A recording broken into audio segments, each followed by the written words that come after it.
কালকের মধ্যে নিষিদ্ধ হচ্ছে জামায়াত শিবিরের রাজনীতি। নির্বাহী আদেশের মাধ্যমে তা কার্যকর করা হবে বলে জানিয়েছেন আইনমন্ত্রী আনিসুল হক। স্বরাষ্ট্রমন্ত্রীর সঙ্গে বৈঠকের পর এ বিষয়ে সিদ্ধান্ত হবে। এদিকে বঙ্গবন্ধু এভিনিউ দলীয় যৌথ সভায় আওয়ামী লীগের সাধারণ সম্পাদক ওবায়দুল কাদের বলেন, বিভিন্ন সময়ে জামায়াতের বিরুদ্ধে রাষ্ট্রবিরোধী কর্মকাণ্ডের প্রমাণ পাওয়া গেছে। স্বাধীন দেশে তাদের আর নাশকতার সুযোগ দেওয়া হবে না। দেখুন সাদিয়া কানিজের রিপোর্ট। মুক্তিযুদ্ধের সময় পাক বাহিনীর সহযোগী হিসেবে জামাতে ইসলামীয় নৃশংস হত্যাকাণ্ড ও জ্বালাও পোড়াও চালায়।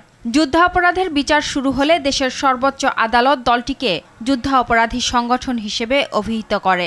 2013 সালের 1 আগস্ট রাজনৈতিক দল হিসেবে জামায়াতের নিবন্ধন অবৈধ ঘোষণা করে হাইকোর্ট। পরবর্তীতে 2018 সালে নির্বাচন কমিশন গেজেট নোটিফিকেশনের মাধ্যমে নিবন্ধন বাতিল করে দেয়। তবে সংগঠন হিসেবে নানা কর্মকাণ্ডের মাধ্যমে তাদের সরব উপস্থিতি ছিল। কোটা সংস্কার ঘিরে চোরাগোপ্তা হামলা ও সহিংসতার অভিযোগে সোমবার 14 দলের সভায় জামায়াত শিবিরকে রাজনৈতিক দল হিসেবে নিষিদ্ধের সিদ্ধান্তের পর তা কার্যকর করতে স্বরাষ্ট্র ও আইন মন্ত্রণালয়কে নির্দেশ দেওয়া হয়।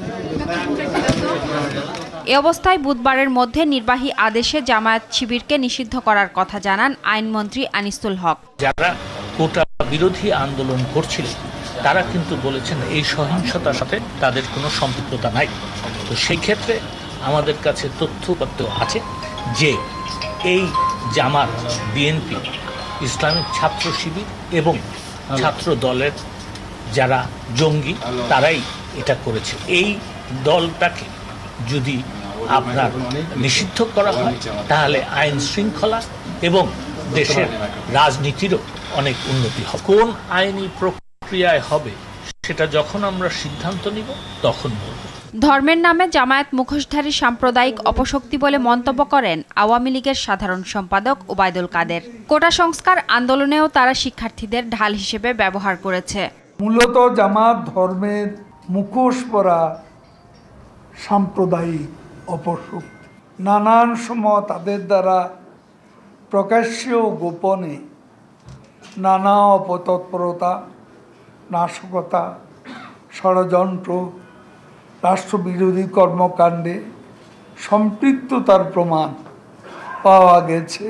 নিরপরাধ কেউ যেন হয়রানির শিকার না হয়, আইন প্রয়োগকারী সংস্থা ও স্বরাষ্ট্রমন্ত্রীকে সেদিকে বিশেষ দৃষ্টি দেওয়ার আহ্বান জানান কাদের।